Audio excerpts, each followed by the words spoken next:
दोस्तों नमस्कार। 72,825 शिक्षक भर्ती 2011 में आवेदन करने वाले सभी अभ्यर्थी भाई बहनों का हमारे इस करियर सीक्रेट चैनल पर हार्दिक स्वागत है। मैं तिलक। आज का जो वीडियो है मित्रों बहुत महत्वपूर्ण है। एक ब्रेकिंग अपडेट है 12,091 हाई कोर्ट रिव्यू को लेकर।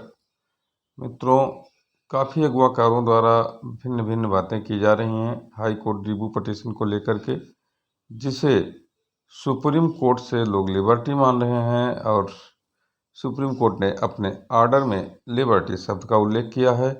हालांकि आर्डर के विभिन्न मायने लोग लगा रहे हैं। मित्रों, हम आपको बता दें कि डीबी आर्डर बदलेगा। रिव्यू पिटीशन डालने के बाद जब सुनवाई होगी जुलाई महीने में, जो कि बिल्कुल सन्निकट है, तो क्या डीबी आर्डर अश्विनी कुमार मिश्रा और रिजवी के बेंच बदल डालेगी या इस पर रिव्यू करेगी और जो गलतियां उनसे हुई हैं क्या उसमें बदलाव करेंगी? साथ ही साथ सुप्रीम कोर्ट का विकल्प कितना मजबूत है आज के डेट में, अभी यह भी देखने वाली बात है। और 12,091 का जो सिलसिला है मित्रों, कभी हार कभी जीत, अभी भी यह सिलसिला बंद नहीं हुआ है। हालांकि इस सिलसिले के जो वाहक हैं वो हमारे अगवाकार ही हैं। अब कोई उन्हें सकारात्मक वे में ले रहा है तो कोई नकारात्मक वे में ले रहा है, लेकिन मेरे चैनल का जो अपना व्यू है वो ये है कि अगुवाकारों की गलती के कारण आज ये सिलसिला हार और जीत का अनवरत चल रहा है। और प्रत्येक याची जो भी इसमें शामिल है और चंदा के रूप में अपने खून कमाई और गारी पसीने की पैसा इन लोगों को दिया है, वह लोग कुल मिला करके पलट हुए हैं। सारा डिटेल हम इस वीडियो में आपको बताएंगे।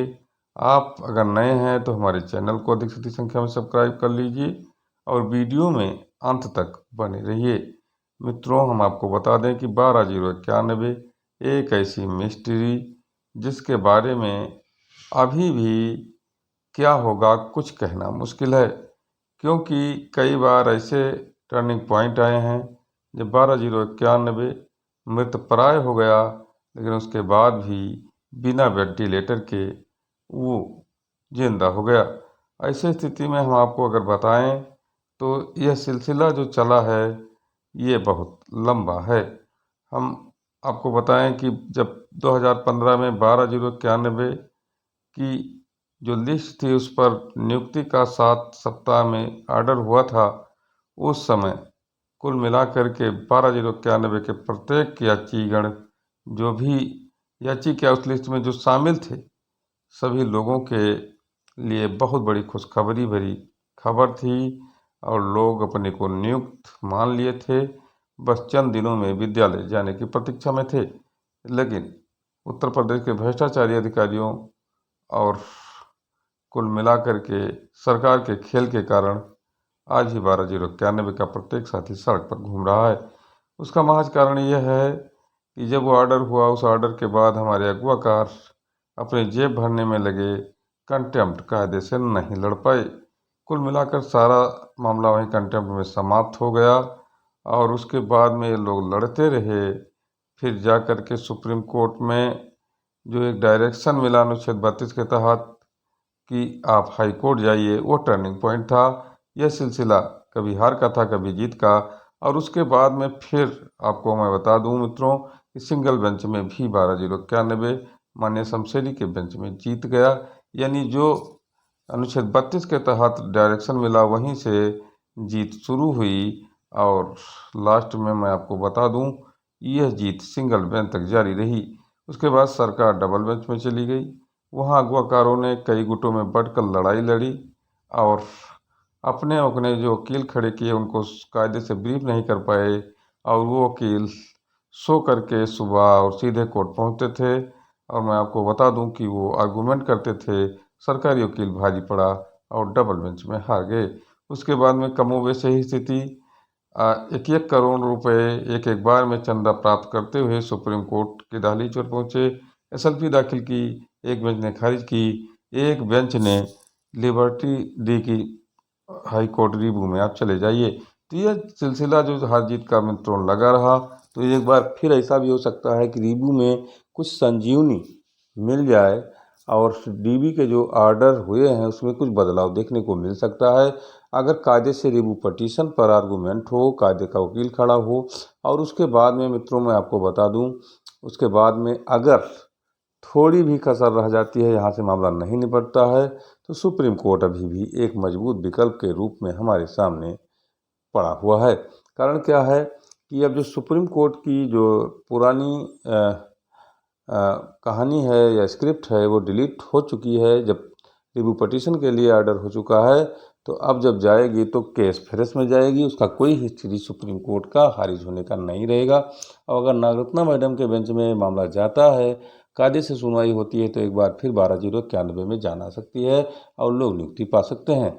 लेकिन कहा क्या जाए मित्रों, जो स्थिति बना रखे हैं हमारे अगुवाकार, उससे तो नहीं लगता है कि ऐसा कुछ होने वाला है। कारण क्या है कि इन लोगों ने जो पैसे अभी डंप कर रखे हैं, वो तो डंप कर रखे हैं। अभी हमारे वीडियो पर एक हमारे भाई ने कमेंट किया था कि सर 1,000 रुपये फिर मांगा जा रहा है रिव्यू पटिशन के नाम पर।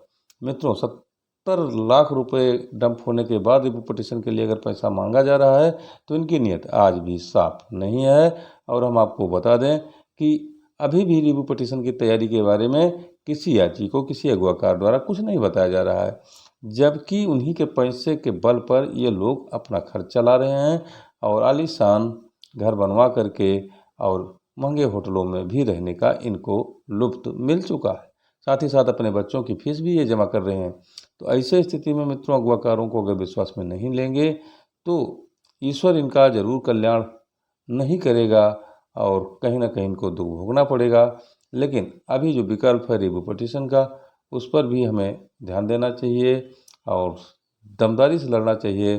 कुछ भी मॉडिफिकेशन वगैरह हो जाता है, कुछ भी उसमें बदलाव हो जाता है, तो सुप्रीम कोर्ट जाने पर नागरत्ना मैडम के बेंच में बहुत ज़्यादा रिलीफ मिलने की संभावनाएं 12/091 के सभी साथियों को है। ऐसे स्थिति में जो गुट हैं, जो ग्रुप हैं, एक अपने आप को स्वयंभू मानते हैं, निश्चित तौर पर अपने मन की बात करते हैं। कोई दबंग स्वयंभू है तो कोई नरम स्वयंभू है, स्वयंभू सब हैं, लेकिन कुल मिलाकर इन लोगों का कोई अस्तित्व नहीं है। बस केवल पैसा जब जेब में चला जाता है तो स्वयंभूपना इनका बढ़ जाता है। बाकी इन लोगों के पास कोई न शक्ति है और न कोई विचार है, न कोई मूवमेंट है। मित्रों बस याची लोग फंस गए हैं इनको अगुआ बना करके, और कोई कायदे का आदमी अगुआ नहीं बना, इसलिए जो है आज 12/091 की हालत देखने को मिल रही है। मित्रों धन्यवाद।